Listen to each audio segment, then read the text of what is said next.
परिचय। आज आरती और रचना बाजार गईं और फिर घर वापस आईं।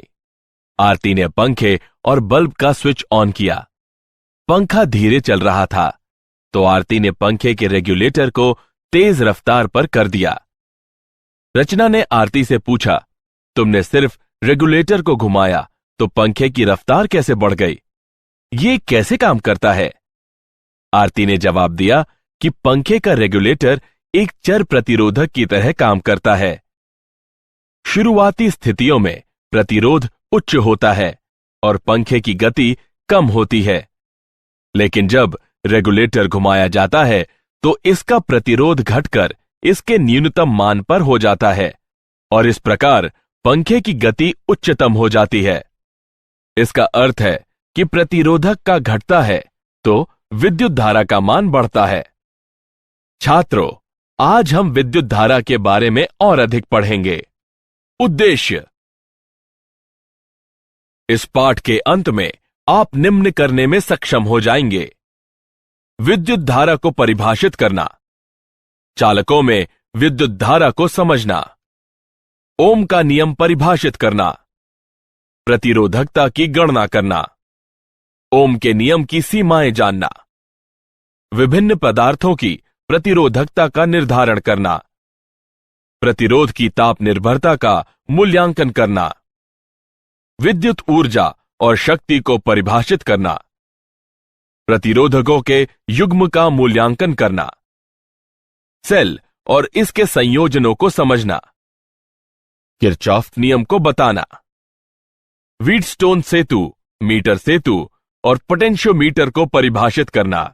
विद्युत धारा किसी पृष्ठीय क्षेत्रफल से एकांक समय में प्रवाहित होने वाले आवेश की दर को विद्युत धारा कहते हैं। मान लीजिए डेल्टा टी समय में कुल आवेश डेल्टा क्यू क्षेत्र से प्रवाहित होता है। औसत विद्युत धारा डेल्टा बटे डेल्टा होगी। यदि आवेश का प्रवाह स्थिर नहीं है तो तात्क्षणिक विद्युत धारा dq बटे dt होती है। धारा का SI मात्रक एम्पियर होता है। धारा का प्रवाह इलेक्ट्रॉन के प्रवाह के विपरीत दिशा में होता है। विद्युत धारा की दिशा धनात्मक आवेशों के प्रवाह की दिशा में ली जाती है। चालकों में विद्युत धारा। किसी चालक में धारा के प्रवाह के लिए उसमें विभवांतर होना आवश्यक है। धारा का प्रवाह उच्च विभव से निम्न विभव की दिशा में होता है।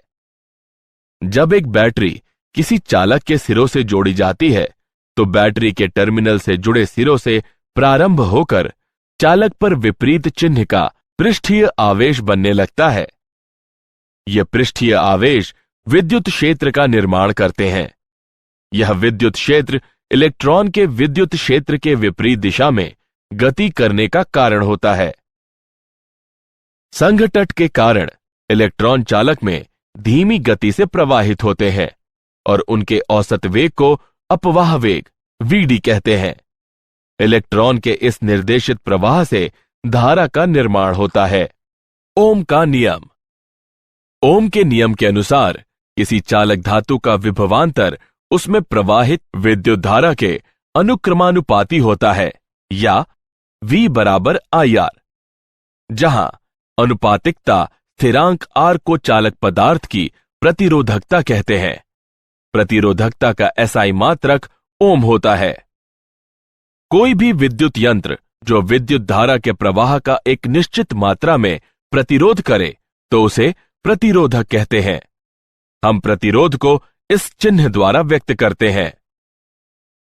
हम कल्पना करते हैं कि I लंबाई के एक तार में समरूप विद्युत क्षेत्र E और अनुप्रस्थ भाग का क्षेत्रफल A है। तार के सिरों के बीच विभवांतर दिया है V बराबर EI, लेकिन I बराबर A बटे रो L गुणन V, जहां रो पदार्थ की प्रतिरोधकता है।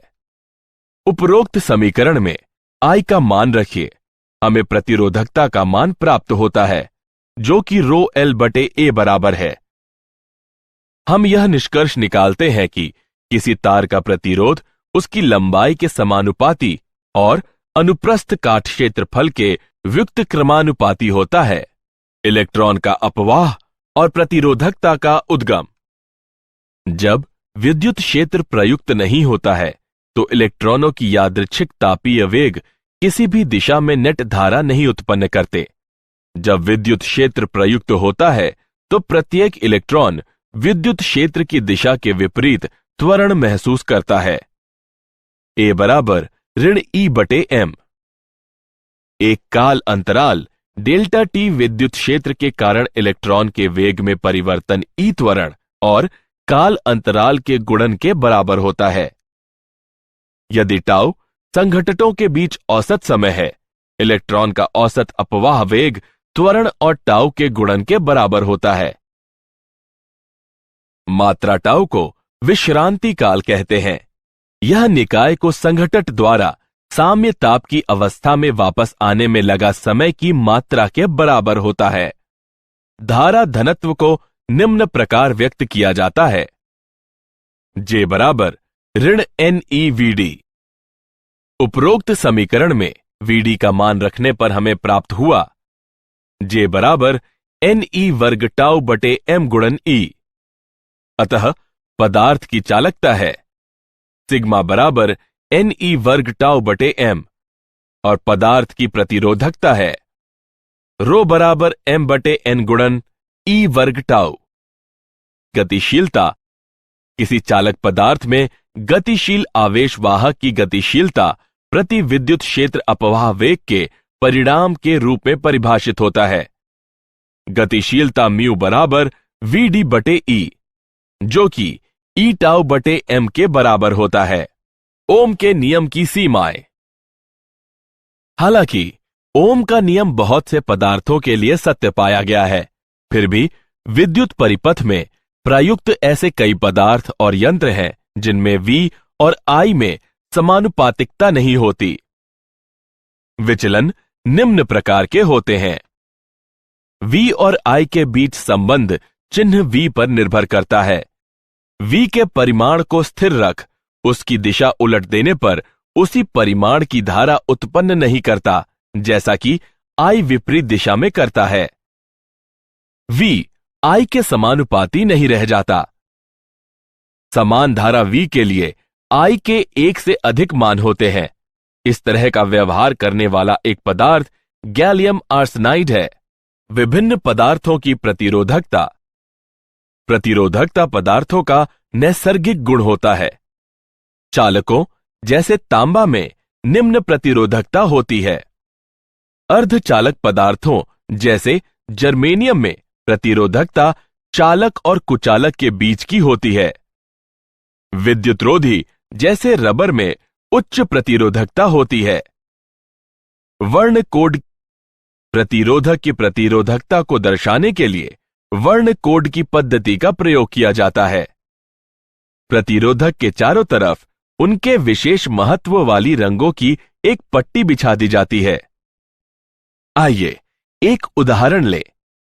दिए गए प्रतिरोधक के लिए पीला 4 को व्यक्त करता है, बैंगनी 7 को व्यक्त करता है, लाल 10 की घात 2 को व्यक्त करता है और सुनहरा 5% को व्यक्त करता है।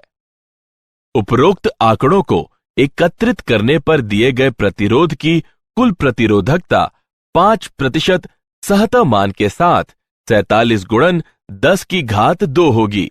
प्रतिरोधकता की ताप पर निर्भरता। किसी पदार्थ की प्रतिरोधकता ताप पर निर्भर करती है।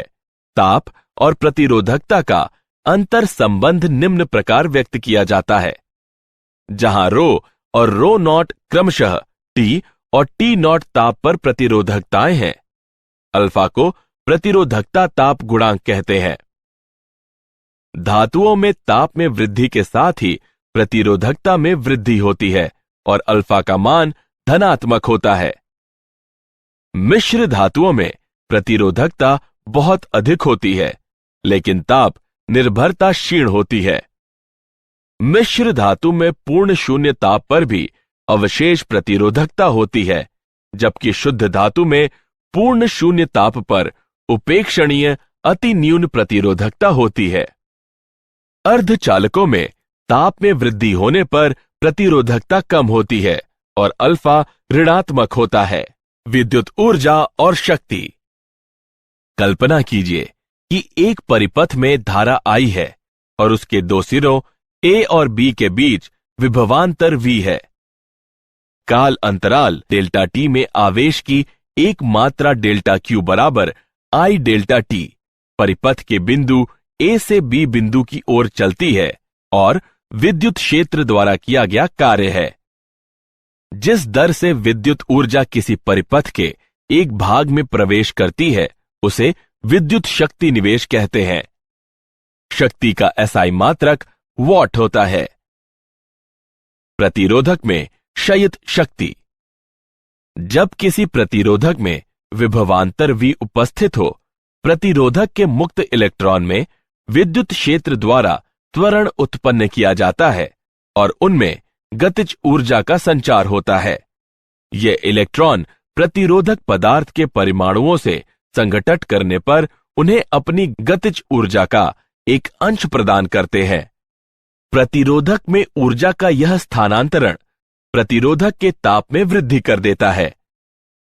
प्रतिरोध में शक्ति निवेश निम्न प्रकार व्यक्त की जाती है। प्रतिरोधकों का संयोजन। दो या अधिक प्रतिरोधकों को किसी भी मात्रा के वांछित मात्रा का तुल्य प्रतिरोध प्राप्त करने के लिए एक दूसरे से एक निश्चित क्रम में संयोजित किया जा सकता है। प्रतिरोधकों के संयोजन सा समतुल्य प्रतिरोध को एक ऐसा एकल प्रतिरोधक माना जाता है जो पूरे संयोजन के वोल्टेज और शेष परिपथ की धारा I में परिवर्तित किए बगैर संयोजन को प्रतिस्थापित कर देता है। प्रतिरोधकों के संयोजन के दो प्रकार हैं, श्रेणी संयोजन और पार्श्व संयोजन। श्रेणी में प्रतिरोध। प्रत्येक प्रतिरोधक में प्रवाहित धारा ही संयोजन में प्रवेश करने वाली धारा होती है। पूरी श्रेणी संयोजन का विभव पात सभी प्रतिरोधकों के विभव पातों के योग के बराबर होता है। श्रेणी में प्रतिरोधकों की किसी भी संख्या के लिए समतुल्य प्रतिरोधक सभी प्रतिरोधकों के योग के बराबर होता है। समतुल्य प्रतिरोध श्रेणी संयोजन के सबसे बड़े प्रतिरोध से बड़ा होता है। पार्श्व प्रतिरोध। प्रत्येक प्रतिरोधक में विभव पात समान होता है। संयोजन में प्रवेश करने वाली कुल धारा सभी प्रतिरोधकों की धारा के योग के बराबर होती है। पार्श्व में प्रतिरोधकों की किसी भी संख्या के लिए समतुल्य प्रतिरोधक का व्युत्क्रम सभी प्रतिरोधकों के व्युत्क्रमों के योग के बराबर होता है। समतुल्य प्रतिरोध संयोजन की सबसे छोटे प्रतिरोध से छोटा होता है। उदाहरण। आइए प्रतिरोधकों के संयोजन का एक उदाहरण लें। आकृति में दिखाए गए प्रतिरोधक संजाल में A और B के बीच प्रतिरोध की गणना कीजिए। आइए हल देखें। A और B के मध्य प्रतिरोध RAB की गणना के लिए हम आकृति में दिखाए गए एक समतुल्य संजाल का निर्माण करते हैं। अब हम भुजा GEFH के प्रतिरोध की गणना करते हैं, जो कि 1-1-1 बराबर 3 ओम है। यह भुजा GH के प्रतिरोध के पार्श्व में है। अतः G और H के मध्य प्रभावी प्रतिरोध 0.75 ओम है। अतः A और B के मध्य प्रभावी प्रतिरोध 2.75 ओम है। अब RAB बराबर 1-0.75-1 बराबर 2.75 ओम है। सेल किसी प्रतिरोधक में धारा के स्थायी प्रवाह के लिए संपूर्ण प्रतिरोधक में विभवांतर को बनाए रखता है। जब धारा प्रवाहित होती रहती है तो सेल के ऋणात्मक टर्मिनल पर धनात्मक आवेश एकत्रित होते रहते हैं। जब तक ये ऋणात्मक टर्मिनल के ये धनात्मक आवेश सेल के अंदर स्थित विद्युत अपघटय के माध्यम से धनात्मक टर्मिनल पर स्थानांतरित नहीं हो जाते, तब तक दोनों टर्मिनलों के बीच विभवांतर को स्थिर रखना संभव नहीं है। सेल के अंदर स्थित विद्युत अपघटय के माध्यम से एक टर्मिनल से दूसरे टर्मिनल तक आवेश के स्थानांतरण के लिए कार्य करने की आवश्यकता है, क्योंकि विद्युत अपघटनी विलयन आवेश की गति के खिलाफ प्रतिरोध उत्पन्न करता है। इसे सेल का आंतरिक प्रतिरोध कहते हैं। ईएमएफ सेल के अंदर निम्न विभव वाले टर्मिनल से उच्च विभव वाले टर्मिनल की तरफ आवेश की गति के लिए प्रति एकक आवेश में किए गए कार्य को विद्युत वाहक बल ईएमएफ कहते हैं। सेल का ईएमएफ होता है E बराबर I गुणे R प्लस R। यहां R वाह प्रतिरोध है, R आंतरिक प्रतिरोध है, I परिपथ में उपस्थित धारा है। एक आदर्श सेल में शून्य आंतरिक प्रतिरोध होता है। परिपथ में प्रयुक्त वोल्टता सेल के ईएमएफ के बराबर होती है। श्रेणी तथा पार्श्वक्रम में सेल। श्रेणी संयोजन में सेल। श्रेणी में सेल के सिरों को परस्पर इस प्रकार जोड़ा जाता है कि प्रत्येक सेल से धारा प्रवाहित हो। जब सेल श्रेणी क्रम में जोड़े जाते हैं तो बैटरी का ईएमएफ सभी सेलों के ईएमएफ के योग के बराबर होता है। कुछ आंतरिक प्रतिरोध सभी सेलों के आंतरिक प्रतिरोधों के योग के बराबर होता है। प्रत्येक सेल में वही धारा होती है जो पूरे श्रेणी क्रम में होती है। यदि n समरूप सेल प्रत्येक का ईएमएफ E और आंतरिक प्रतिरोध R है, एक श्रेणी में जोड़े गए हैं, तो परिपथ में प्रवाहित धारा होगी। पार्श्वक्रम में सेल संयोजन। जब सेल के आवेश को विभिन्न सेलों में विभाजित किया जाता है तो इसे पार्श्वक्रम सेल संयोजन कहते हैं। जब समरूप सेल पार्श्वक्रम में संयोजित होते हैं, बैटरी का ईएमएफ एकल सेल के ईएमएफ के बराबर होता है। कुछ आंतरिक प्रतिरोध का व्युत्क्रम सभी एकल सेलों के आंतरिक प्रतिरोधों के व्युत्क्रम के योग के बराबर होता है। बाह्य परिपथ की धारा सभी सेलों में समान रूप से विभाजित होती है। यदि n समरूप सेल प्रत्येक का ईएमएफ E और आंतरिक प्रतिरोध R है, एक पार्श्वक्रम में जोड़े गए हैं, तो परिपथ में प्रवाहित धारा निम्न होगी। किरचॉफ के नियम। पहला नियम, संधि नियम। किसी संधि पर संधि से प्रवेश करने वाली विद्युत धाराओं का योग इस संधि से निकलने वाली विद्युत धाराओं के योग के बराबर होता है।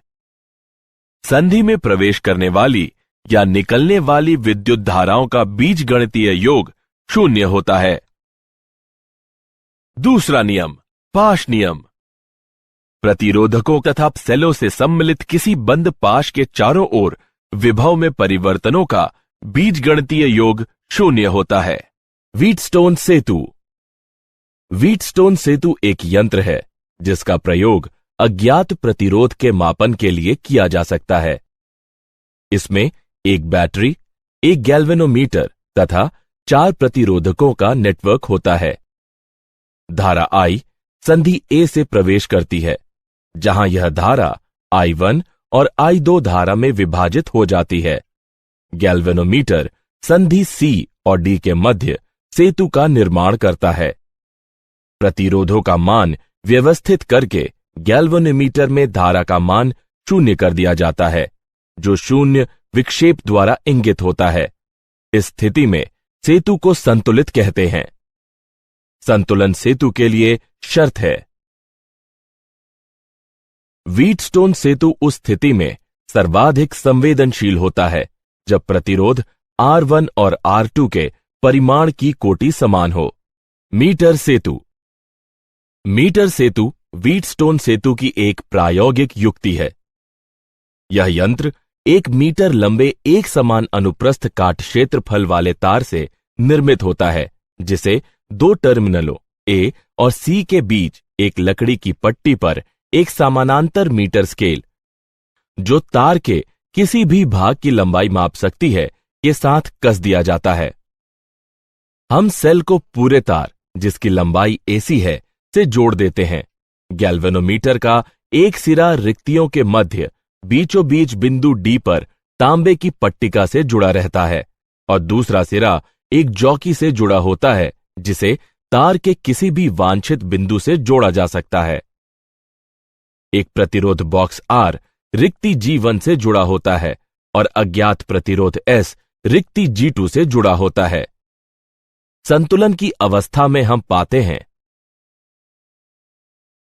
अज्ञात प्रतिरोध की गणना के लिए हमें केवल संतुलन लंबाई ही की शुद्ध परिगणना करनी होती है। विभव मापी। विभव मापी का अनुप्रयोग दो सेलों या ईएमएफ के अन्य दो स्रोतों के ईएमएफ की तुलना करने के लिए किया जाता है। विभव मापी का प्रयोग सेल के आंतरिक प्रतिरोध के मापन, धारा मापीय वोल्ट मापी के अंश शोधन, प्रतिरोधों की तुलना करने और ताप विद्युत ईएमएफ के मापन के लिए किया जाता है। विभव मापी का सिद्धांत। एक समान अनुप्रस्थ काट क्षेत्रफल और एक समान संघटन वाले किसी भी लंबाई के तार से जब एक स्थायी विद्युत धारा प्रवाहित होती है तो उसका विभवांतर उसकी लंबाई के समानुपाती होती है। विभव मापी से जितना कम विभवांतर मापा जा सकता है, विभव मापी की संवेदनशीलता उतनी ही अधिक होती है। विभव मापी का टर्मिनल A एक बैटरी, एक धारा मापी, एक धारा नियंत्रक और एक गामी कुंजी की सहायता से टर्मिनल B से जुड़ा हुआ है।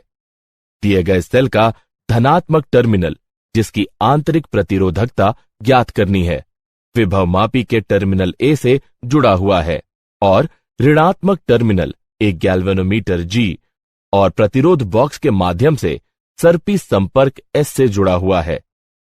सेल का आंतरिक प्रतिरोध निम्न है। यहां L1 संतुलन लंबाई है जब K2 खुला है, L2 संतुलन लंबाई है जब K1 खुला है। क्या आप जानते हैं जॉर्ज साइमन ओम विद्युत धारा का विद्युत वाहक बल मापना चाहते थे।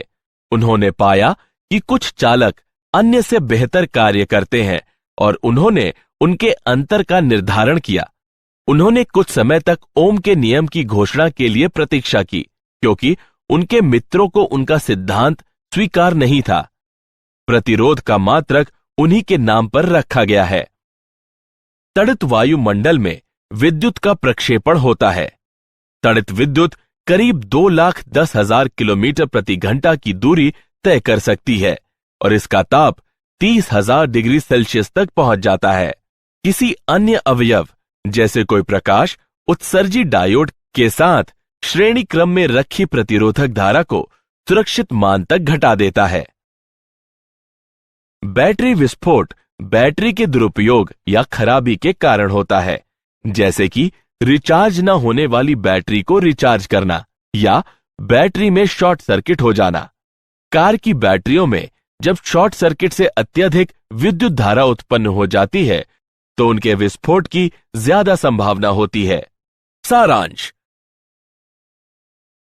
आइए हमने जो कुछ सीखा है उसे संक्षेप में दोहराएं। किसी पृष्ठीय क्षेत्रफल से एकांक समय में प्रवाहित होने वाले आवेश की दर को विद्युत धारा कहते हैं। संघटन के कारण इलेक्ट्रॉन चालक में धीमी गति करते हैं और उनके औसत वेग को समवाह वेग कहते हैं। ओम का नियम बताता है कि किसी चालक पदार्थ का विभवांतर उससे प्रवाहित होने वाली धारा के अनुक्रमानुपाती होता है। किसी चालक पदार्थ में गतिशील आवेश वाहक की गतिशीलता प्रति एकांक विद्युत क्षेत्र में अपवाह वेग का परिमाण होती है। प्रतिरोधकों के संयोजन से समतुल्य प्रतिरोध को एक ऐसा एकल प्रतिरोध माना जाता है जो पूरे संयोजन के वोल्टेज और शेष परिपथ की धारा में परिवर्तित किए बगैर संयोजन को प्रतिस्थापित कर देता है। सेल के अंदर निम्न विभव वाले टर्मिनल से उच्च विभव वाले टर्मिनल की तरफ आवेश की गति के लिए प्रति एकक आवेश में किए गए कार्य को विद्युत वाहक बल कहते हैं। किरचॉफ का पहला नियम बताता है कि किसी संधि पर संधि से प्रवेश करने वाली विद्युत धाराओं का योग इस संधि से निकलने वाली विद्युत धाराओं के योग के बराबर होता है। किरचॉफ का दूसरा नियम बताता है कि प्रतिरोधकों तथा सेलों से सम्मिलित किसी बंद पाश के चारों ओर विभव में परिवर्तनों का बीजगणितीय योग 0 होता है।